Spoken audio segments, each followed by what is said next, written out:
Case అంశం మరొకసారి సంచలన విషయాలు బయటకు వస్తున్నాయి. పక్కపక్కనే నడుస్తూ కనిపించారు ఐశ్వర్య తిరుమలరావు. కస్టడీ ముగియడంతో గద్వాల ప్రభుత్వ ఆసుపత్రిలో వైద్య పరీక్షల కోసం తీసుకొచ్చారు పోలీసులు. భర్త తేజేశ్వర్ హత్యలో ఏటుగా ఉన్నారు ఐశ్వర్య. ఏవన్గా తిరుమలరావు ఉన్నారు. మరోవైపు ఐశ్వర్య పైన తిరుమలరావుకు అనుమానం ఉన్నట్టుగా తెలుస్తోంది. జీపీఎస్ ట్రాకర్ను ఐశ్వర్య స్కూటీకి పెట్టాడు తిరుమలరావు. ఆమె ఎక్కడెక్కడ తిరుగుతుందన్న దానిపై ఆరా తీస్తున్నాడు. 3 రోజుల విచారణలో సంచలన విషయాలు వెలుగులోకి వచ్చాయి. తేజేశ్వర్తో ఐశ్వర్య అడ్జస్ట్ కాలేక మర్డర్కు ప్లాన్ చేసినట్టుగా తెలుస్తోంది. తిరుమలరావు సుపారీ ఇచ్చి హత్య చేయించాడంటూ సిఐ శ్రీనివాస్ చెప్తున్నాడు. వాయిస్ చేంజర్ డివైస్ కొనుగోలు చేసి ఐశ్వర్యతో డైలీ సమాచారం తెలుసుకున్నాడు తిరుమలరావు. హత్యకు డార్క్ వెబ్సైట్లను కూడా నిందితుడు ఉపయోగించినట్టుగా తెలుస్తుంది. ఐశ్వర్య తల్లిని తిరుమలరావు తండ్రిని విచారణ చేసేందుకు ఆలోచిస్తున్నట్టుగా తెలుస్తుంది. మొత్తం మీద కేసులో సంచలన విషయాలైతే వెలుగు చూస్తున్నాయి. మరొక బిగ్ ట్విస్ట్ చోటు చేసుకుంది. ఇక ఎక్స్క్లూజివ్గా చూస్తున్న బిగ్ టీవీ స్క్రీన్ పై ఐశ్వర్య తిరుమలరావు ఒకే ఫ్రేమ్లో ఉన్న దృశ్యాలు చూస్తున్నాం.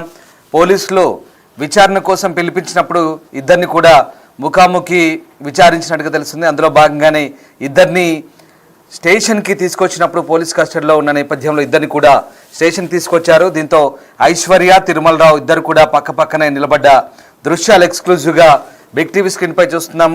ఇక ఈ కేసులో అనేక ట్విస్టులు బయటపడుతున్నాయి. తిరుమలరావుకు ఐశ్వర్యపై కూడా అనుమానం ఉన్నట్టుగా పోలీసులు భావిస్తున్నారు. దీంతో ఐశ్వర్య ఎటు వెళ్తుంది, ఎవరితో మాట్లాడుతుంది, ఏం చేస్తుందనే కోణంలో ట్రాక్ చేసేందుకు ఒక ఏకంగా జీపీఎస్ను ఐశ్వర్య స్కూటీకి కూడా తిరుమలరావు అమర్చినట్టుగా తెలుస్తోంది. దీంతో మరోవైపు హత్యకు డార్క్ వెబ్సైట్లను కూడా నిందితుడు ఉపయోగించినట్టుగా తెలుస్తోంది.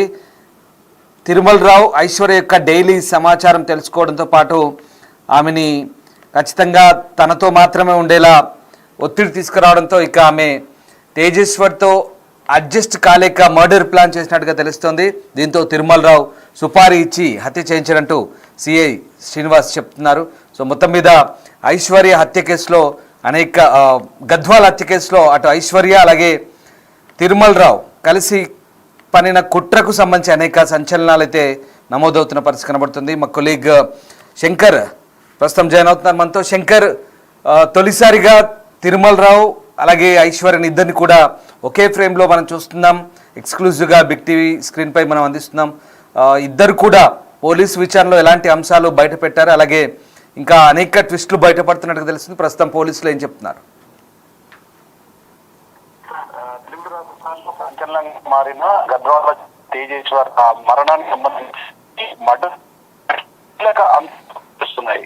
మొత్తంగా తేజేశ్వర్ సంబంధించినటువంటి మర్డర్ వ్యవహారంలో అందరినీ కూడా అదుపులోకి తీసుకొని సుపారీ గ్యాంగ్, అదే విధంగా A1 A2 తిరుమలరావు ఐశ్వర్యని కూడా కోర్టులో సబ్మిట్ చేసిన తర్వాత అతను జైలుకు తరలించారు. ఇదే కోణంలో తేజేశ్వర్ మరణం మీద పలు అనుమానాలు ఉన్నాయంటూ కూడా పోలీసులు కోర్టుకు తప్పి కోసం A1 A2లో ఉన్నటువంటి తేజేశ్వర్, అదేవిధంగా A1 తిరుమలరావు, A2 ఐశ్వర్యలను కస్టడీకి ఇవ్వాలంటూ కూడా కోర్టు అనుమతి కోరారు. దీనికి కోర్టు 3 రోజులు విచారణకు ఆదేశాలు ఇచ్చేందుకు వారిద్దరిని కూడా 3 రోజులుగా పోలీసులు కస్టడీలోకి తీసుకుని విచారణ చేపట్టారు. ఈ విచారణలో కీలక అంశాలు వెలుగులోకి వస్తున్నాయి, నమ్మలేని నిజాలు వెలుగు చూస్తున్నాయంటూ కూడా పోలీసులు సిచ్యువేషన్ కనిపిస్తుంది. మొత్తంగా A1 A2గా ఉన్నటువంటి తిరుమలరావు అదే విధంగా ఐశ్వర్యం చెప్పిన విషయాల్లో పలు కీలక అంశాలు వెలుగు వస్తున్నాయి.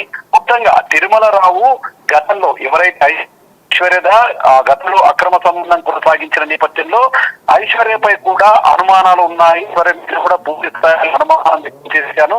ఇదే క్రమంలో ఐశ్వర్య ఎక్కడెక్కడ తిరుగుతుంది, ఎవరితో మాట్లాడుతుంది, ఇదంతా గమనించేందుకు పూర్తిగా ఆయన ఐశ్వర్యకు సంబంధించినటువంటి స్కూటీకి ఒక జీపీఎస్ ట్రాకర్ ను కూడా అమర్చడం జరిగింది. దీంతో పాటుగా తర్వాత ఎక్కడైతే ఐశ్వర్య తేజేశ్వర్ ను పెళ్లి చేసుకుందో ఇదే క్రమంలో ఇష్టం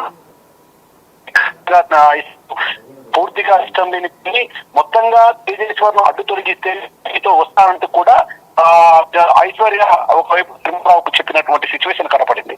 మొత్తంగా దీనికి ఓకే కోనరావు ముందుగా తేజేశ్వర్ ను మర్డర్ చేసేందుకు శుద్ధ గ్యాంగ్, ఆ తర్వాత కోణం మొత్తం కూడా అతన్ని కిరాతకంగా చంపడం ఇదంతా చోటు చేసుకుంది. ఇక ఓవరాల్ గా ఒకవైపు రెగ్యులర్ గా స్వతహాగా ఈయన బ్యాంక్ మేనేజర్, అదే విధంగా బీటెక్ స్టూడెంట్ కావడంతో చాలా అతను టెక్నాలజీ వాడుకుని మొత్తంగా వాయిస్ చేంజర్ డివైజర్ ను కూడా వాడుకున్నాడు. ఎప్పుడైనా సరే ఐశ్వర్యతో మాట్లాడుతున్న క్రమంలో వాయిస్ చేంజర్ డివైజర్ ను వాడడం వల్ల తేజేశ్వర్ ఇంట్లో ఉన్నటువంటి కుటుంబ సభ్యులకు ఎక్కడ కూడా అనుమానం రాలేదు.